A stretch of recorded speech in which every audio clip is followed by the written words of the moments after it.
What's up guys, welcome to a new video. Today we're talking about 5 side hustles for filmmakers that you can start today to earn some extra cash on the side.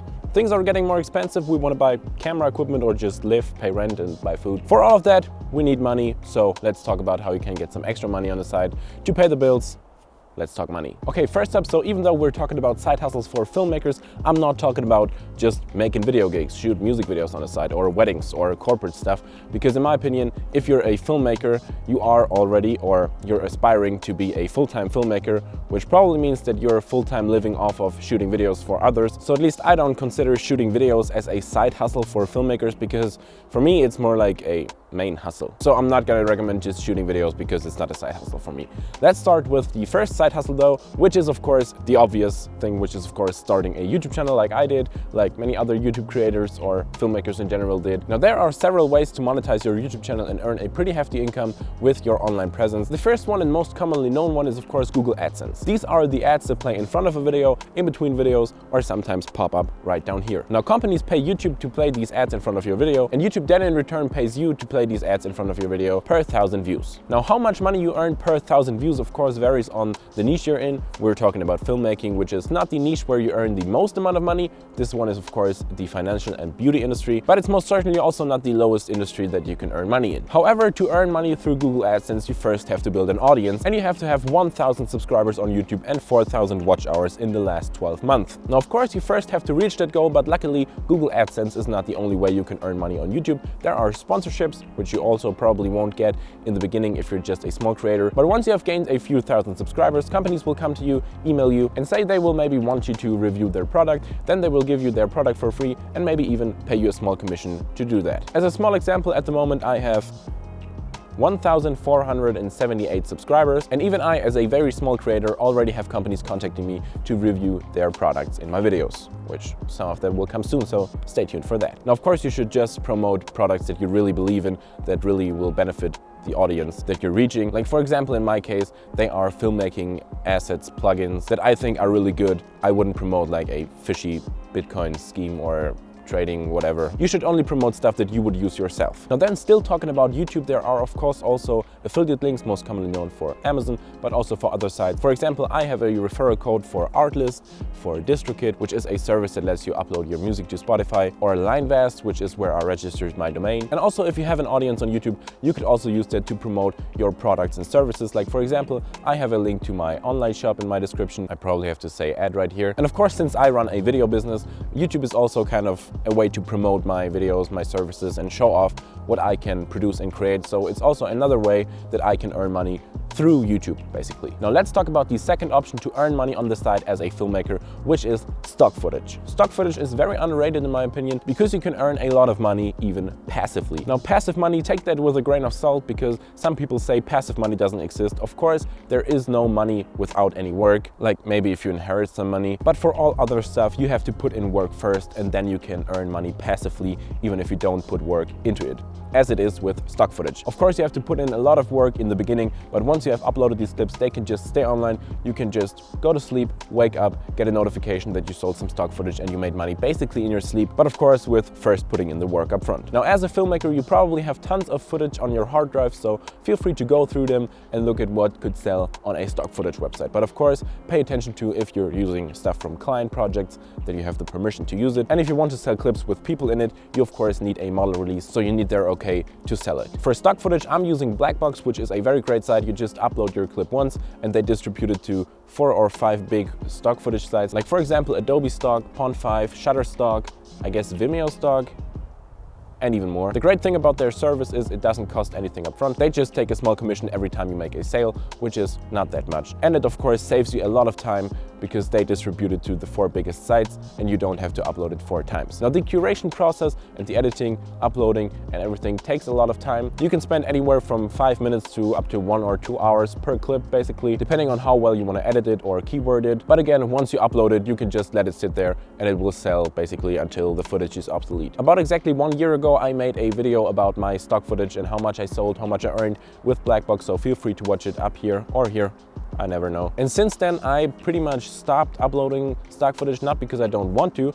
I'm starting to get back into it, but it just takes a lot of time, and I focused on shooting videos for my clients, which at the time of course brought in more money because it's active income. I just had to work and got the money and not like stock footage, upload it and hope for someone to buy it. But during the about 8 to 10 months I didn't upload anything. I still sold a few clips here and there and made a small passive income every month, which wasn't that much. Like, I couldn't live off of it because I just have like 300 clips online. If you have more clips online, of course you will make more money, but it's pretty nice to have a few extra bucks on the side coming in every month to, like, for example, pay a subscription service or pay for Artlist or the Adobe Creative Cloud, or I don't know. Once you uploaded it, you don't have to do anything and you earn some income every month. Of course, if you completely stop uploading and never upload any clip ever again, the income will probably decline eventually once the footage gets obsolete. But if you're now uploading in 4K until 8K or 12K or whatever K is the standard, and until your 4K footage will come obsolete, I think a lot of time will pass until then, because I'm still selling HD clips that I shot back in, I don't know, 2015. When I wanted to shoot something in slow-mo with my A7S II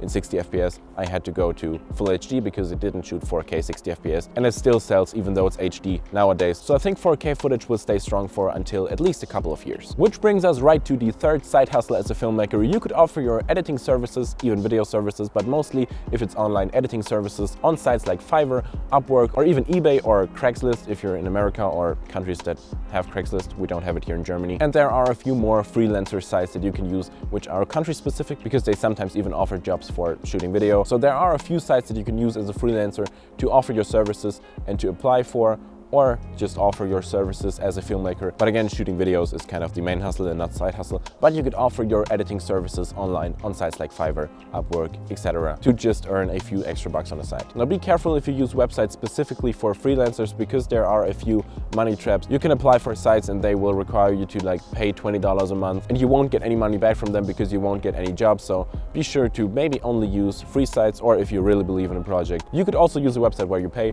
But of course, we want to make money and don't spend money, so I would skip these sites and just stick to Upwork, Fiverr, Craigslist, eBay, stuff like that. Now I'm just going to quickly go over the fourth side hustle you can do as a filmmaker, because I haven't done it myself and it's always kind of leaves a bad feeling, because there are some people that really shouldn't do it because they're not providing value. But you could do an online course on the topic of filmmaking. Now the market is pretty oversaturated with beginner filmmaking courses. Like, there are a lot of great filmmaking courses that you can buy. So of course you could do it, but maybe there's not that much of a need for the 100th beginner filmmaking course, what to do, how, whatever. I mean, don't get me wrong, there's nothing wrong with making a course like that. Maybe I'm doing such a course in the future. If you have an audience and they like you and trust in you, they will buy it from you and not from anyone else. But maybe try to look into something else that is more specific to you. Maybe if you're especially good at doing visual effects, you could do a course on After Effects or visual effects in general. Maybe if you have a certain camera, you could do a course on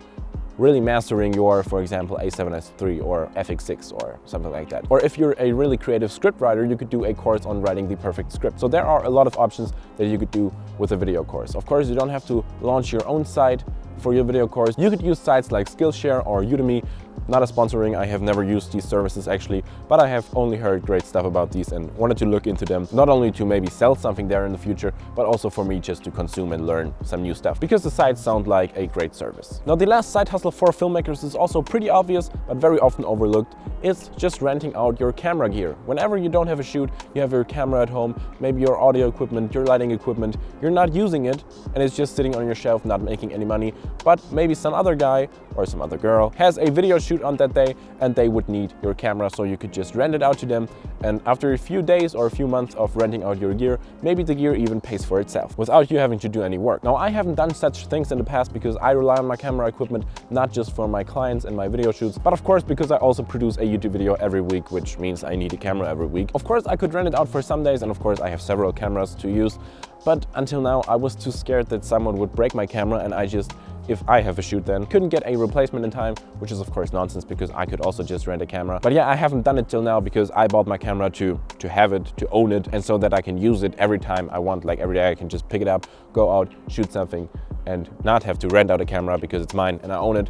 But since I have ordered the FX6 now, which should come anytime soon now, like every day it could come. I ordered it almost 2 months ago, but it's still not there. But once I have it, and my A7S II is just my third or fourth backup camera, I think I'm going to look into renting it out because I don't really need it. Like, it's of course still my B or C or the camera if I need more cameras on a shoot, but most of the time I won't need it for shoots, so I can rent it out and not be that worried about it. Of course, I still don't want anyone to break it, but I think I'm going to look into renting out my camera gear because it's a great side hustle. It's the 5th side hustle for this video, and that's it from this video. I really hope you enjoyed it and you got some tips and side hustles that you can use to produce some extra money on the side. If you enjoyed the video, please be sure to hit that like button and also consider subscribing for more videos just like this one. Filmmaking, business side of filmmaking, making money online. That's all stuff we're talking about here on this channel. So be sure to subscribe so you don't miss out on it. And I will hopefully see you in the next video. Goodbye and keep hustling, I guess.